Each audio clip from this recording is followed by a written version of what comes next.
tidak ada satu metode yang terbaik.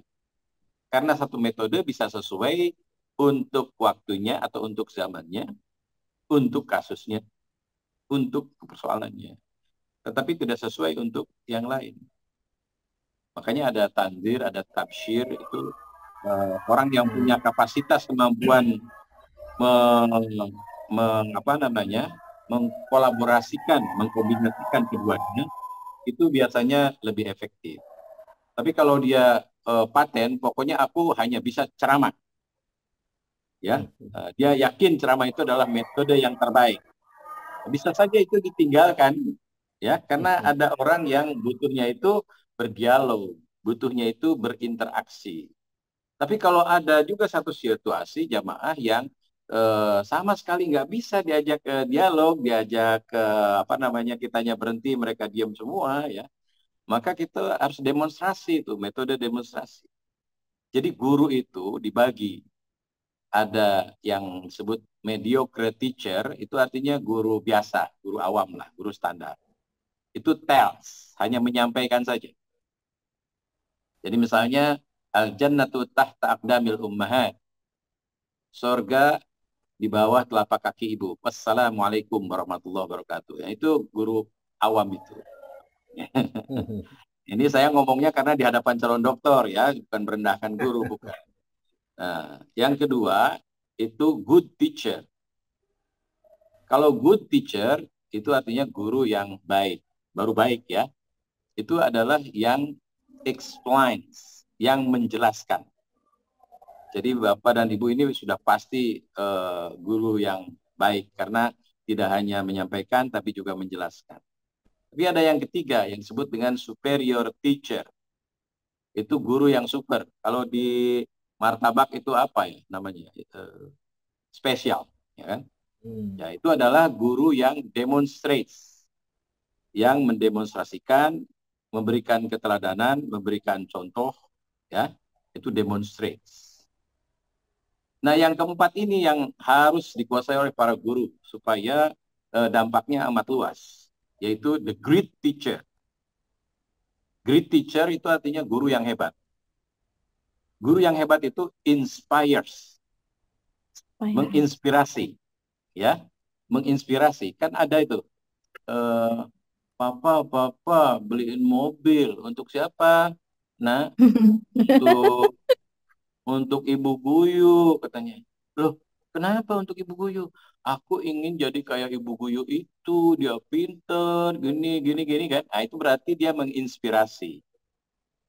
Sampai meminta kepada ayahnya untuk belikan mobil, karena dia punya 11 kalau nggak salah mobilnya, ya. Jadi yang satunya tuh supaya dikasihkan ke ibu guru itu. Karena guru yang inspires. Jadi guru yang hebat itu bisa dapat hadiah mobil tuh. Ya, syaratnya adalah memberikan inspirasi. Jadi menginspirasi itu adalah guru yang hebat. Jadi kalau kita melihat para nabi, ya kan, para wali, apa yang kuat dari mereka itu?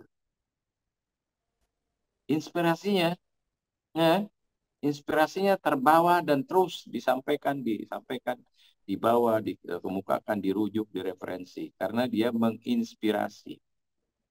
Jadi Bapak dan Ibu sekalian itu nanti harus mencapai wilayah itu. Jadi seorang kiai yang mubalik, yang inspirator, yang memberikan inspirasi, itu biasanya setidak-tidaknya 4 hal dilakukan di dalam ceramahnya itu. Dia membiasakan untuk menyuguhkan tema. Jadi temanya apa? Itu harus dia sebutkan supaya orang tertarik dan mendengarkan. Ada juga yang menyuguhkan data. Jadi data, akurasi data, statistik ya, atau apa, kalau disuguhkan dalam suatu pengajaran, satu ceramah, ya, itu akan membuat orang memperhatikan. Yang ketiga, ya, bercerita, ya, bercerita. Jadi jangan tidak bercerita. Ya, ada kisah, ada hal-hal yang menarik itu disampaikan. Tadi yang namanya menginspirasi itu. Kalau 3 hal ini aja dalam khutbah Jumat itu dikuasai oleh para khatib, itu insya Allah mereka tidak akan menyaksikan jamaahnya tertidur. Ya. Kenapa masjid itu paling mudah untuk membuat tertidur, apalagi hari Jumat? Satu, lelah. Dua, jam makan, ya kan? Ketiga, khotibnya tidak memberikan inspirasi sama sekali. Ditambah lagi dengan murokinya yang sudah sepuh-sepuh itu, dan yang mengayun tidur sebelum khutbah, ya kan? Inna yaumal jum'ati sayyidul ayyami wa hijul fuqara'i wal masakin.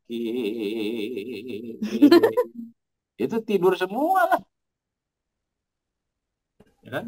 Al khutbatani fiha maqamu raqatain.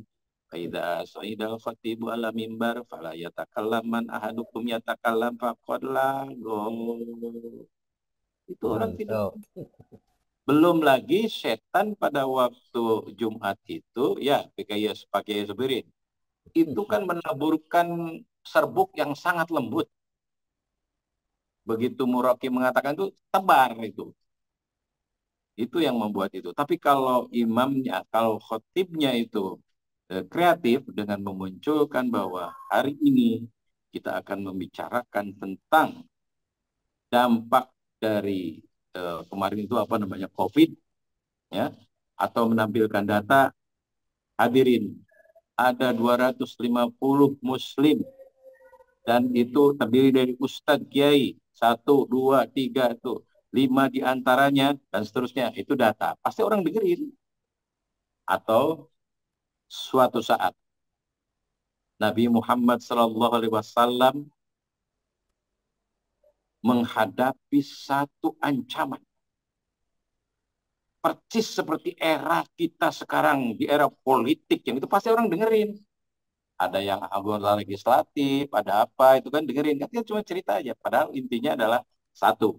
Nah, jadi yang keempat adalah memberikan signal bahwa kita itu mau menyuguhkan sesuatu itu ada 5 misalnya.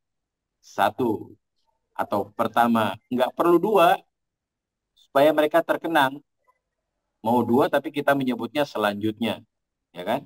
Berikutnya, atau terakhir yang kelima. Dan yang keenam itu disebutkannya mungkin kalimatnya the last but not least. Jadi variasi-variasi bahasa juga itu mendukung sebuah penyampaian sehingga efektif dan ada hasilnya. Ya, saya sekaligus dengan ke berbagai hal ini, nah itu termasuk kembali ke pertanyaan Pak Sobirin dan Pak siapa tadi? Lupa saya. Nah, itu adalah untuk jadi perlu adanya variasi lah.